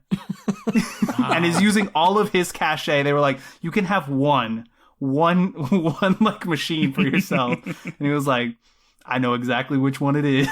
But it's a very popular game. It is. Right? Like, absolutely, I mean, it's not for me, but it's extremely popular. And you know what else Arcade 1-Up does? I see it not at game stores. Mm-hmm. I mean, Walmart notwithstanding. Yeah. Like, at least in Canada, I see it at furniture stores. I see it at like appliance stores. Yeah. Places where your typical non-gamer is going to walk into. And someone walks into a furniture store, who's not necessarily a gamer, but they really loved Big Buck Hunter, because Right. Big Buck Hunter isn't, it's not, the target demo is not me, right? No. It's not the Street Fighter 2 player. Really, damn, these guys, man, smart. Yeah. No, it's definitely a sign that they're moving toward they're moving an arm of their development to more mainstream sort of non-gamer focused stuff like Big Buck Hunter, Golden Tee, even NBA Jam to a certain extent. To a certain extent, categorize in that realm where it's like people who aren't necessarily gamers are like, I definitely played some NBA Jam with my friends back in the day. Yeah. We definitely got drunk in a bar somewhere and Set got the each high other on score fire. on Big Buck Hunter or something. Like, yeah, no, it absolutely is. But those are the ones that I'm always like, wow. And then for me personally, the cocktail, like the sit down cocktail ones they got. Oh yeah. The Miss Pac-Man. I think there's another one have that a I can't Capcom remember off one, the top too, of my that head. has, like, Yeah, the games Street on Fighter. it. There's like a Street Fighter cocktail Yeah. one. Yeah. Those I'm also like, wow, that is really fucking cool because I love those. Like those Yeah, are the ones yeah. that I've always been like that. It's form and function. Like I would definitely trick someone into letting me put that in our living room or something like That's that. what I Well, like I to have hear, man. space in my living room for that. Now that I think about I'm it, telling you, Why it's got a didn't I do this nice, math it's got a already? nice like glass finish on, or maybe it's not glass, maybe it's something else, but it's got a nice finish on top. You can put drinks on it, like Yeah, it's great. I think they have like a exactly it. 4-player Pong machine too. That I was like, oh, this is cool. Oh, the infinity tables that they're doing. They're doing these Yep. infinity tables. Yeah. Yeah, They have, like, yeah, those board are games nice. on them. They're doing some crazy stuff. Yeah, it's crazy because one of the cool things they do is that they release limited edition cabinets, Yep. and they don't even post it on their website. You just find it out like randomly. So it's like it gives it this cool little exclusive vibe and annoying to people like that can't get it. But Yes. at the same time, they're putting their product everywhere. There's like you just said, Arnie. It's not just it's like furniture, everything, but they have it like on like what you call Supreme, that Supreme cabinet, which was a Mortal Kombat. It's Yep. like what? Okay, it's now $1,000 because it says Supreme on it. But I mean, I they're can't just, believe it's only $1,000. To be Okay, honest so with you. so here's the question then, Ant. Like, because the Supreme cabinet really, to me, kind of hammers this home. Does this become Rock Band? Like in a year or two, what do you think? Like, is this just gonna kind of vanish? Dude, I'm hoping and praying. I hope I walk into Goodwill one day and I can pick up 3 of these for like $10 a piece. well, I mean, it's gonna depend on like what they do next because like they have their own like they announce they every year they announce what cabinets they're dropping and what's coming out. Yeah. Man, I don't see it like I don't feel like it's flooded the market too much because not like as many people as that are buying them, like their sales during COVID went up 96%, which is insane. Yeah. So Yeah, it's bonkers. yeah, so they're gonna ride that wave, and Yeah. I don't see it going away anytime soon. Unless it all depends on what they're able to do next, because there's I think they kind of locked out that they locked down the 70s, the 80s, and the 90s. So it depends what licenses they can get. Which, from seeing what they've been able to do, man, it's real. I'm pretty confident they can figure something out. They can get other licenses, but those boards are going to get more expensive, and I think that's when it's going to become it's going to go back to being that niche thing because you're not going to be able to afford. No one's going to pay. Right now, the cabinets are going for what, like $400 or $500. They just came out with now they're doing legacy cabinets. So now it's like you got like the Capcom legacy cabinet. It's got like basically the entire Capcom catalog right there in one arcade machine. 12 games, right? Then you got they did the same thing with Midway. They did the same thing with Pac-Man. So it looks like that they're trying to like bring all that into one cabinet and make it more of a you're willing to pay $400 if you're getting like 12 games or whatnot. Yeah. So I guess it looks like that's what they're doing. I'm real curious if they do a Konami cabinet like that, and Arnie's shaking his head. No don't bet on it, buddy. way. listen, No fucking all way. they got to do is get. I mean, if they did it, if they had like the Castlevania arcade on there, the Contra arcade, like if they had like like the TMNT, the Simpsons, like that thing would sell buku. Like, that would be bananas. Dude, the Simpsons. That's like the white whale. That's that it. one. Yeah, 100%. That's it because they came out with the X-Men cabinet, right? Yep. So it's that 4-player cabinet. The big 4-player cabinet. Yeah. And that's like, but it wasn't like I saw it, you know, I was like, it's not really worth buying that just because that's the only game you're really getting out of that cabinet. Yeah. Yes. You know, Yes. So in some cases, X-Men is one, like if I was ever gonna own an X-Men machine, that's one that I would own, like the fuck you big 6-player like double screen, because like that's the novelty of that, is owning this insanely giant machine. Yeah. But I think when Arcade 1-Up first launched, I mean they really went after those early games, those early Atari games and stuff like that. So it's crazy to see how they've kind of grown, and I'm like I said, I'm shocked at the licenses they get. Timed as they are, you know, they still able to get them. They put it out there, and it's even when they sell out, you know, people that are reselling them or collecting them, like this becomes a novelty item. You know, not a novelty. It just becomes another nostalgic collector's item that it's just always going to be around for them. You know. Yeah. I think that Arcade 1-Up has a little more room in their lane than Rock Band did, because I think ultimately, you know, it depends on what they do, and I think they're making the right moves. They're sort of expanding and branching out into different types of like they do pinball machines now, they do all sorts of stuff. But in the gaming space per se, I mean, I feel like there's sort of two paths to this. They could either go for like just things you can't replicate easily at home. Like when you see the Star Wars machine, like that control scheme is not something you're going to find to build yourself, or if you emulate it, it's not going to have the same feel. The sit down cabinets are a little harder to like get that sort of experience from.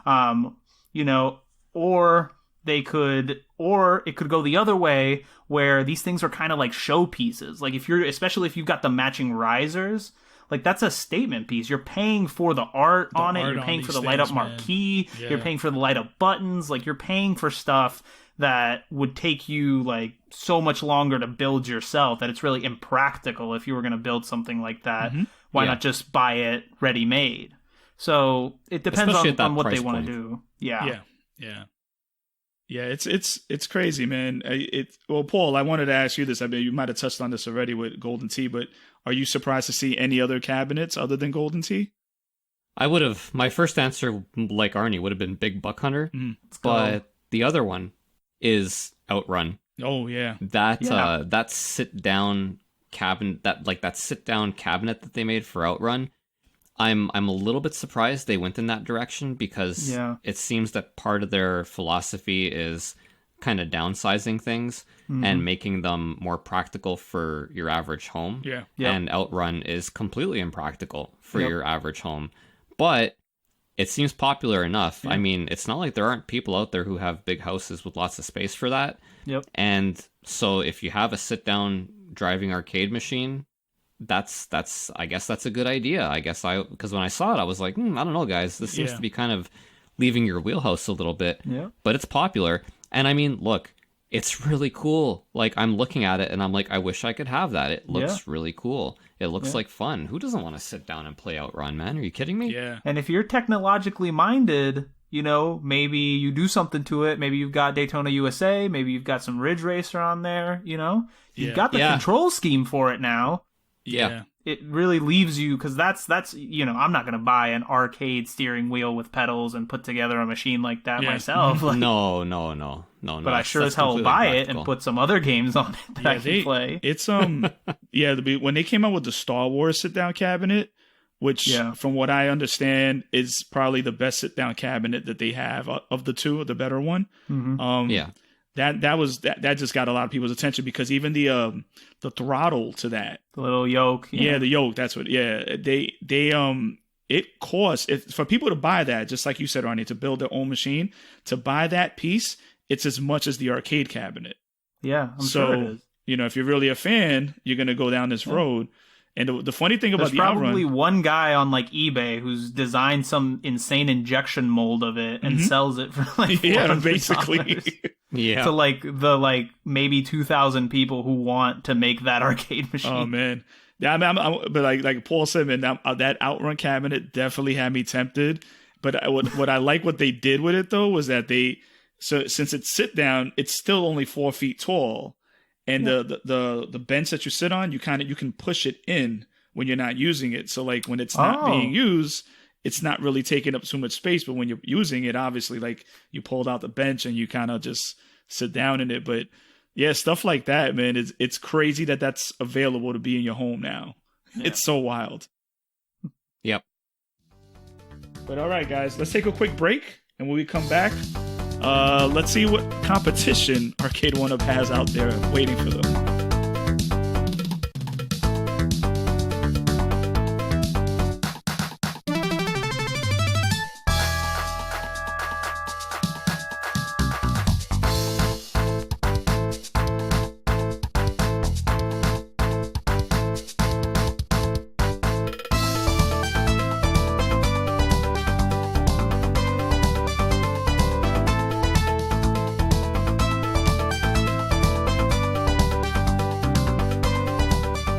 Everyone, and we're back, and we're talking about Arcade 1UP and what they've brought to the table, maybe revitalize the arcade market in your home. And I guess Arcade 1UP was probably the first company to do this successfully in this kind of form factor. But you know, companies are out there. They're trying to, once one person does it, the next person's got to step in and try to do the same. And one of the companies that I've been kind of, the verdict's still out basically, but I've been kind of impressed. But because of the track record, I'm kind of, you know, I'm like that Knick fan that's like, we're doing good, but how is James Dolan going to fuck this up kind of thing? And that's ATgames. ATgames, the flashback guys. And if LJN was reincarnated, I'm pretty sure they would come back as ATgames. Yeah. I mean, Arnie, when you hear of ATgames, what comes to mind, and why do you hate them so much? You know, I do definitely have one of their shitty like Genesis clone machines that had like those shitty RF wireless controllers that just don't work. Ugh. I don't know, man. Like, yes, they suck. They absolutely suck.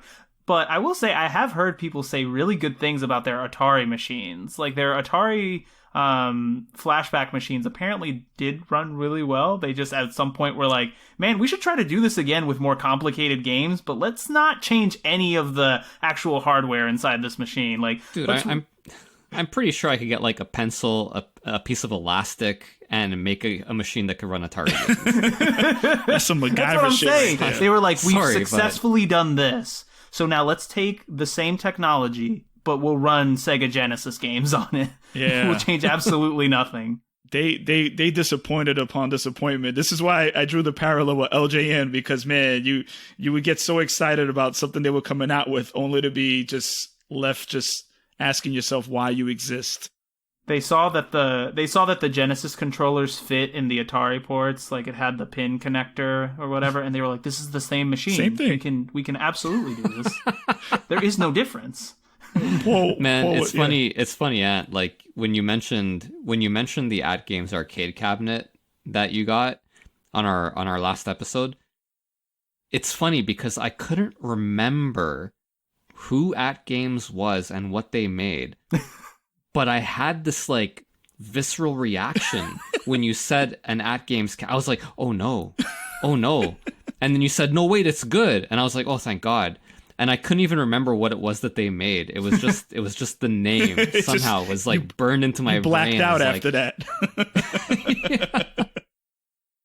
But it's funny, man. Like they really had a misfire with that Genesis flashback. Oh, see, here's the thing. You say they had a misfire as if they only made one of them. No, they made like 7. They tried a few times. Each one was like progressively worse. They somehow were like, here's the new one. It sucks worse now. You know, they were so bad that they brought Sega back into the hardware market. Like that's how bad they were. Sega was like, fuck, no, we got let me do this. Let me do this. But like, man, it's just so baffling. It's just so baffling that like the thing too is that besides the inferior hardware and the RF remotes and kind of crappy design, like it didn't look great either. besides all that, they did that thing that drives me nuts, where they kind of either treat the smart consumer like an idiot or take advantage of the less informed consumer. Because you'll see on the ATgames flashback, it comes with 85 games. Yep. No, it doesn't. No. It comes with like 50 Genesis games, and then it has some Master System games. I don't even think it's that much either, dude. I think it's like 20, being generous. And then it's like, oh, elephant, door.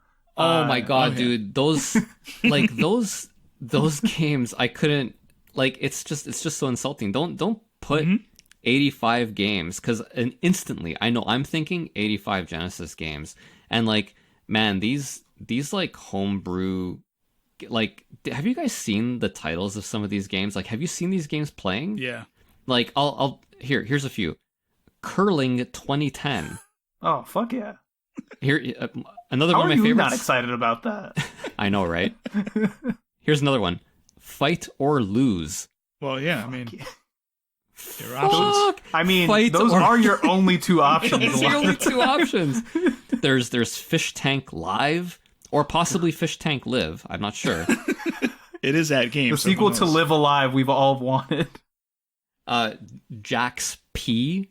And this is like, the kind, not like, not bathroom pee. I do remember hearing about that one. That one like triggered some like synapse in my brain. Oh my god. You have to see the videos. Mr. Balls. Mr. Balls. Mr. Balls. Names, man. Plumbing contest. Plumbing contest. Like, I can't say those words without smiling. Oh my god. Is it like root beer tapper, but you're like installing S pipes? Like, what the fuck? I think it's a riff on the old puzzle game Pipe Dreams. Oh, okay. Or that makes a lot more sense than what I was thinking. Like, exactly. But like, man, and seeing some of these games, I gotta share some videos with you guys on Discord, because like, dude, Mr. Balls, oh my lord. It's like, it's a puzzle game, right? I mean, half of these are puzzle games, because what else can they be? But like, you gotta listen to the music in Mr. Balls. It's actually not music. It's like, it's just random bleeps and bloops. And it's like trying to be music. There's like a beat kind of, but like, oh my god, I won't even play it on our breaks during this episode. Like, I can't subject our listeners to it. But see, or maybe that's I can. the thing, is like, you're absolutely right. Where like, somebody who doesn't know about video games and stuff sees 85 games for like $25 or whatever. Yeah. Like, fuck yeah, absolutely. We see 85 games, we're like, there's absolutely no way they got 85 companies to agree to... Like, do you know how hard it is to get, like, 7 games onto one machine? Like, if they're over, like, 10 years old, you have to track down, like, some fucking random Japanese salary man who somehow has the, like, license to the entire catalog of this one obscure company that nobody's ever heard. He's like, here it is. Oh, man. Damn. But Anthony, how's the ATgames arcade cabinet? We need to bring this back. It's funny because you mentioned, like, they come up with these flashback devices and it's like 85 games. These motherfuckers did the same thing with this cabinet. Of course they did. Said 300 games, right?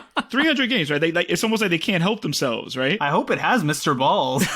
I gotta look for it now. But like, it's got. Dude, are you going to Fight or Lose? Listen, I want to play the sequel, Fight or Die, because has to be the sequel to it, right? Yeah. But yeah, they did the same thing. 300 games. They're all. Some of them are like Genesis games. Some of them are like Super Nintendo games, like Super Star Wars trilogy. Like, what do I want an arcade cabinet for this? But I know. Yeah, it's not an arcade. How did they game. get the license for that? Like, who owns that? Is that a claim? Like, who is that? No, they seem. No, that's. Oh, dude, I don't know. That was a LucasArts game, I think. Yeah, they bought it from. They got it licensed from somebody, because I know they got. Tato is a big. License that they got on this, because they got some cool shit. They got like Bad Dudes and like Operation Wolf. These are like like right out the box, like that's the games you get. But this thing wasn't really made for the games it comes with. It's made for more the games that are easily you're able to add via like just a download, some sort of process that we're not going to discuss. Right. We don't talk about these things. We don't condone these things. But You download because so the cabinet itself is pretty dope. It's a nice looking cabinet. It's a full size cabinet. It doesn't have the thickness of it. It's just like a thin version of a full size cabinet. It's a 24 inch screen. It's got the 2 speakers. Similar to the more recent arcade 1-up machines, this thing is fully Wi-Fi enabled. You can do a lot more with this if you really care about not having a life. So it's got because it's got like Bluetooth enabled. You can stream like games you're playing on your Xbox to the arcade machine. Like you could do shit like that. But it's cool things to have in there. I think the control panel though is like it's full size, so it's exactly what you would get in a normal arcade. It has, and I had mentioned this to you and Paul, like on the last recording that we did, where in the middle, so it's got the full 6-button joystick here, 6-button joystick here. In the middle, it has a huge trackball. So if you want to play, any of the, if you want to play like Centipede, or if you want to play Marble Madness, Space Invaders, even the golf game we were just talking about. Damn, what the Golden Tee? The Golden Tee. You got it right there.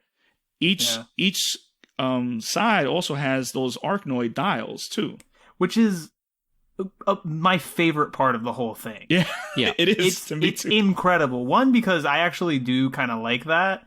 But two, how many games? Like, I'm sure it's more than I think it is. It is, yeah. But how many games? Well, I'll tell you this, man, and would possibly use that. Yeah, it was another thing I was talking to Paul about last time. It was that I love playing Super Off-Road, right? Love that game. I've been playing it on this cabinet a lot. Mm-hmm. And you can actually use that dial as a steering wheel. Okay, that makes more sense. Yeah, you can use that for all the racing games. You can use it for Outrun. That's dope. Yeah. So I got the USB from Etsy. They got a CoinOp X app that you can use on the machine itself. And it basically just transforms your whole machine into like unlimited arcade games. Like you're set. Beautiful. You're set for life. And they play perfect. Like they map these buttons perfectly. Everything's compatible, this and that. So for certain games like I just mentioned, Super Off-Road, using that dial is like such a cool thing to do because now you got your steering wheel.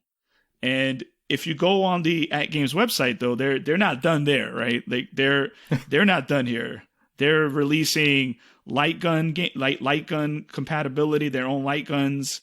A steering wheel that you can attach to this thing. Yeah. I'm assuming it's going to be all Bluetooth enabled, so to be able to attach if the light gun works... Yeah, that's remains to be seen. Awesome. But, I would get that at that point. Yeah, this thing has a lot of potential. Yeah. And it's... I saw it... I went on their website, and I just want to confirm with you, Anthony. Like, I saw it...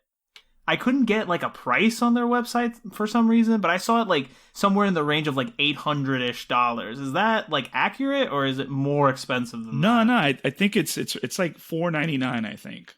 Really? $499. Yeah. And it's there has to be like this thing is gonna explode. It's ATgames. Like, that's what I'm worried about. Man. No way.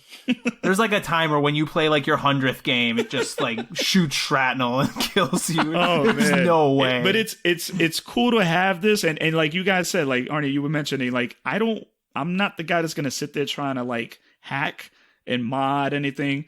This thing is basically completely modded for you. You just plug it in a USB stick and you're good to go, which is.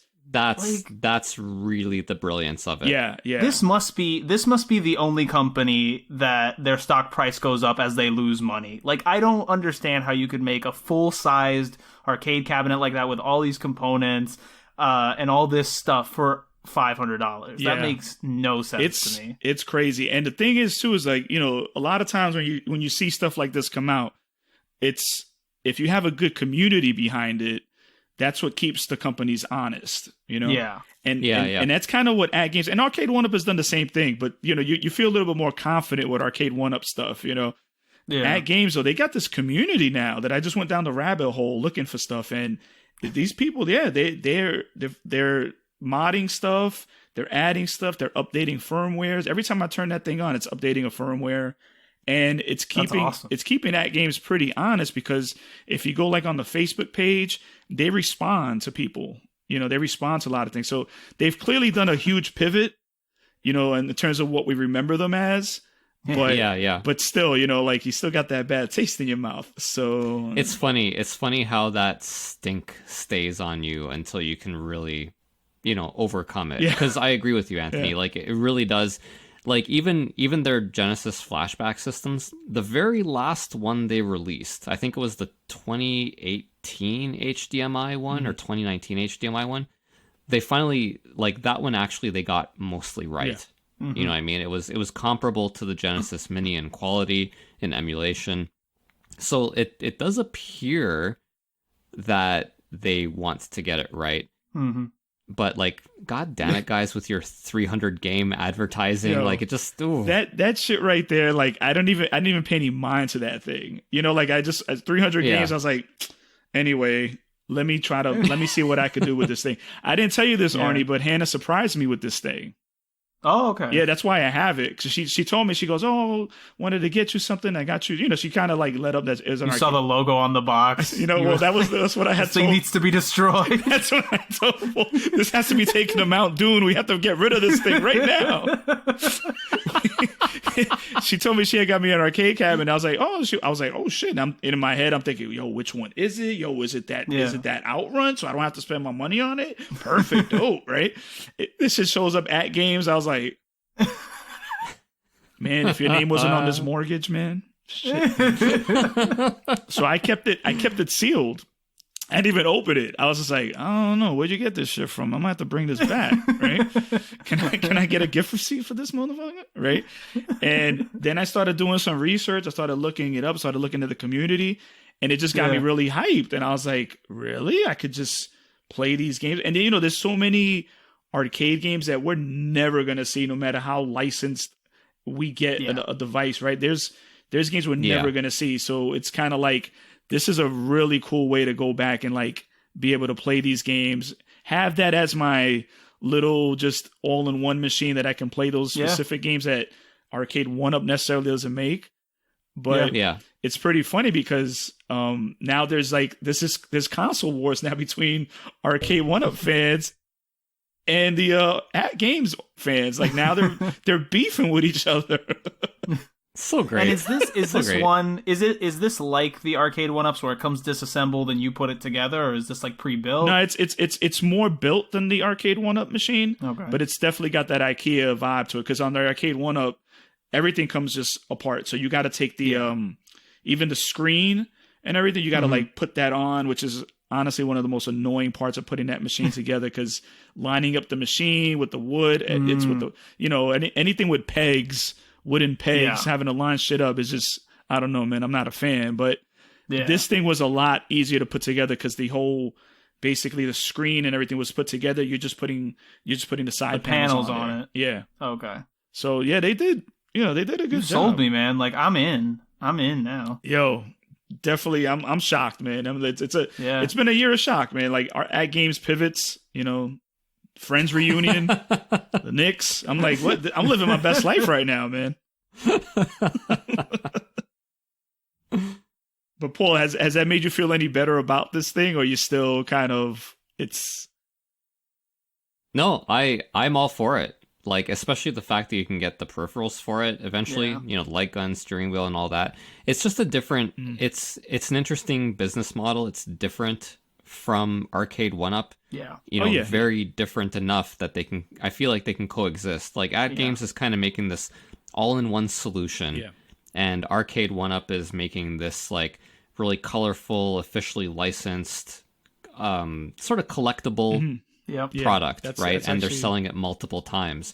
So I think there's room for both business models. And from what you've said, the ATgames one seems pretty solid to me. Look, I mean, I don't know. You got to get it right eventually, I guess. I mean, LJN didn't, but... Listen. LJN. Oh, LJN. I'm so glad they exist for us. So let me ask you guys, though. I mean, what's your... Arnie, I'm going to start with you. I feel like you got a lot to just vomit right now. You got a lot to talk about right now. Pull up my notes real quick. Give me your wish list. Give me your top arcade cabinets. No, forget about space. Forget about anything. You can have it in your home. What are your top arcade cabinets? So I had a hard time putting this list together because at first I was like, all right, what's my top 5 favorite arcades of all time? And I was like, can't do that because it all gets samey, it get boring. I would hate it. So then I was like, all right, this is what I'm gonna do. I'm gonna pick like 5 different categories, and I'll pick the arcade that I would want in that category. I fucked it up. I still couldn't stay within my own rules because I'm bad at things. Like I have ADHD. Like I don't listen to things. But I was like, I gotta have a racing game. Like that's a must. Okay. And that's Sure. F-Zero AX all day for me. Yeah. I've played it. I loved it. I've loved it more than any other racer I've ever played, and especially the one that's more like, because I think there's 2 different versions, one that doesn't move and one that does move. I played the moving one, and that's like a whole another thing. It's hard as hell. Cool. It's such a difficult game, but the experience is unlike any other. Then I was like, I gotta have a light gun game. I gotta have a shooting game. And initially I was like, oh, maybe Point Blank, because I always loved those games. But then I was like, no, there's 2 games that I always really loved. And the reason that I always loved them was because of the stupid peripherals they had.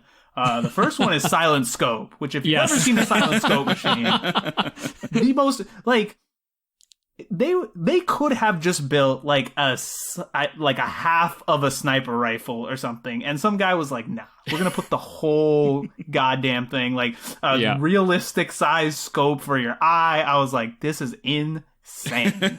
And the other one I have is T2 Judgment Day, because if I'm not mistaken, and maybe Paul will know if I'm getting this wrong, but isn't T2 the one that has the like machine guns that Yes, when I you believe press the you're right. trigger they like click? Yeah.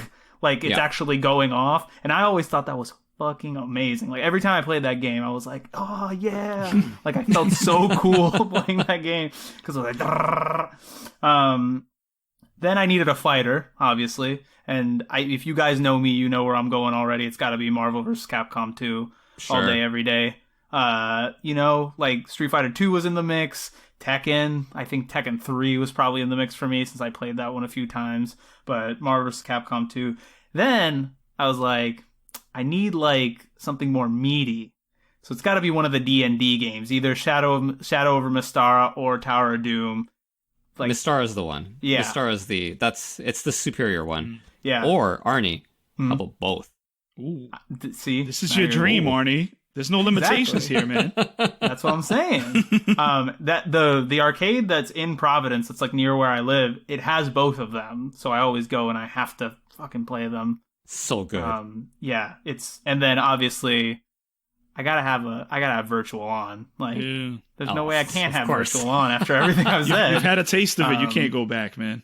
Yeah, but I mean, I could sit here like Die Hard Arcade, Alien vs Predator, Simpsons, X-Men, Sunset Riders, Jurassic Park, like, Yeah. the list goes on forever. So there's really, it's hard, man. It's hard. Man, I know. I always feel like there's another one I want. That's why I don't collect them, because the second I buy one, I'm gonna be like, okay, now I need another one, and I know. another one, and another one, and it's never gonna It's a end. problem. Yeah. I've experienced it once with console games. I'm not gonna make the same mistake twice. Yeah, I know how you feel. Anyway, what about you, Paul? What are your wish list? Well, I mean, I don't have like a biblical scroll list like Arnie does. I It's my fucking I Excel was- spreadsheet that I've got here. look. I mean, the answer is Virtual On, right? It just is. If that ever came out as an one-up arcade machine, I might have to get it. I might. Yeah. Beyond that, though, because Arnie already mentioned it, and I don't necessarily want to cheat, I kind of want to see them try, and they won't, right? And I'll tell you why in a second. But I would like to see them try some kind of DDR game. Oh, It'd be cool. yeah. It would be kind of cool. I don't know if it's possible. Like, it does take up a fairly large footprint by And those comparison. machines get beat. Like, if you play them Right. enough, like, yeah. Right, they Yeah. do. Yeah, that's the problem, right? And like, and also there's going to be liability issues because lawyers ruin everything. Sorry, I Ozzy, didn't even but they think do. about that. Yeah, someone's going to get drunk and fall and bust their face, and then Yeah. that's Yeah. that's the end of fun for everyone. So, Yeah, but that would be my dream Yeah. for Arcade 1-Up to bring something like that home. What if they compromised and it wasn't DDR, but it was, I forget the name of it, and Ozzy's gonna yell at me, I'm sure. The Tokatsu, like the drum one, you know the one I'm talking about? Oh yeah, those. Yeah, What if yeah, they did yeah. that instead? It's not the same. Sorry. Like the funny thing is, when we were in Japan early last year, Mhm. like those things are popular, man. Those were the Yeah. most popular games in the arcade. Just people beating on those drums, man. I was actually kind of surprised and wanted to play them. Yeah. Honestly. But with that said, it doesn't have the same appeal to me. Yeah. Yeah, it's I'm curious. I would love, and I think Arcade 1-Up probably has a better chance of doing this than anyone else, unless Sega does it themselves. But if they came out with an Astro City unit, Yep. I know. That's the other thing too. I wonder. Yeah. That would be dope. That Like would be a dope. replica just candy cab? because- Yeah. Yeah. But I feel like, I don't know, man. Like, I don't know what candy cabs go for, so far be it for me to speculate on this. But candy cabs already kind of had that form factor that, like if I was ever going to own an arcade, like a real one, I'd probably get like an Astro City because it's smaller than the stand-up arcades we got here. And if you can mod it, I think it'd work great. But yeah, if they made like a Wi-Fi enabled one where Paul could just play, I don't know, Street Fighter like Alpha 3 or whatever with anybody in the world, yeah, that'd be cool. Yeah, It would be. This is what dream. I'm a dream big, but man, I would love to see at least a 4-player Daytona USA set up, like where everybody's sitting there. Oh boy. Everybody come to your house, bring their Daytona USA arcade cabinet. Jeez, man, where do you live? Listen, wow, I all don't, this space. I don't even live there. I'm just saying, I'm gonna just dream. Can you imagine that Arcade shit, 1-Up, though? if you have the balls, make a Silent Scope Arcade 1-Up. I will buy it. Only me, but Dude, it won't only be you, trust me. But that, yeah, like Arnie, you mentioned the Marvel vs. Capcom 2, and I was, it's funny, for a minute I was wondering, because they already came out with the Street Fighter versus, Marvel, the Marvel, I'm sorry, Marvel vs. Capcom and the Street Fighter versus X-Men, and I was wondering how come no Marvel vs. Capcom 2 yet, and then I realized, oh wait, that's more on the Naomi board, so it kind of, it's like it would be the next level, of the machines that they would have to be coming out with. And I don't know, I feel like I'm assuming for the same reason they haven't done like a Virtua Fighter or something like that, because that would be another cool one if they did that. I would love to moon jump all over the place. They could do Virtua Fighter 2 with, because I think that was on the Titan board. Okay. Naomi was Virtua Fighter 3. That one might be a little bit more. Yeah. Oh, gotcha. Yeah. I mean, they did Virtua Fighter on the Astro Mini, so it's then give me Virtua Fighter. It's what the possible, fuck, Where's my possible. Tekken? I wonder, man. How have they not done like Tekken or something? Yeah, Like, give me that's that. what I'm saying. I feel like that has to be the next phase, right? Like, in order, like we were talking before, in order to continue that business model and stuff, you got to keep going with the. You got to keep evolving. Yeah, But they also can't saturate the market. Like we're asking, where's this game? Where's that game? Where's this game? It would be monumentally stupid for them to just release for sure. all of this stuff I'm in no at rush once. for them to come out with anything else. I hope selfishly they don't come out with anything else. So I'm like, okay, I'm good. I know. Yay! Right? But yeah, and We're all waiting. Yeah, and I don't for think that they're flooding Simpsons it. arcade machine. Yeah, like I wonder how The $20 million licensing fee you have to pay to Fox Entertainment. they're gonna release. We've got the Simpsons arcade cabinet. We're releasing one of them though. So Yeah, exactly. It's a Supreme model, and you have to pay $10,000 for it. Oh man, but my God. it's just fun. It's fun to like be so close to be in this place right now where we can actually have arcade units in our homes. Yep. Oh, it's awesome, man. The only thing missing is like built-in cigarette stains. Yep. On the cabs, like they really Authentic. they have that look, they have that feel. It's nice. Yeah. Hopefully. They should honestly sell like attachable cup holders to all these arcade 1-Up machines.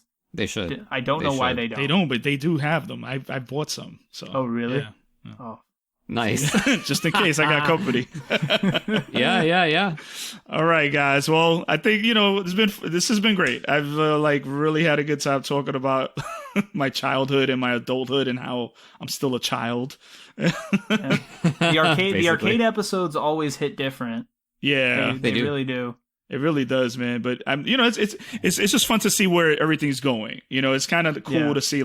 Me personally, this is where I'm loving to see being able to have this option and stuff. So it's kind of just out of just curiosity. I can't wait to see what they do next. Yeah. But guys, I want to thanks everyone for listening today. I really appreciate it. Like I mentioned earlier, if you'd like to be part of our Patreon, go to patreon.com/regionfreegamers. You can catch us on Twitter at regionfreegamer, no S because of character limits. Hit us up on IG, Region Free Gamer Podcast. And thank you. Thanks for listening.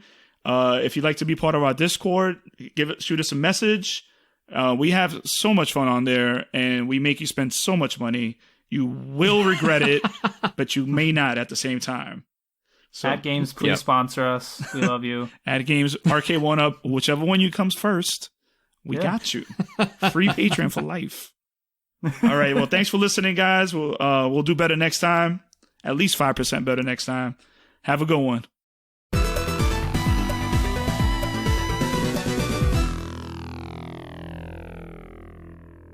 Clano on PS1, I could do like $15.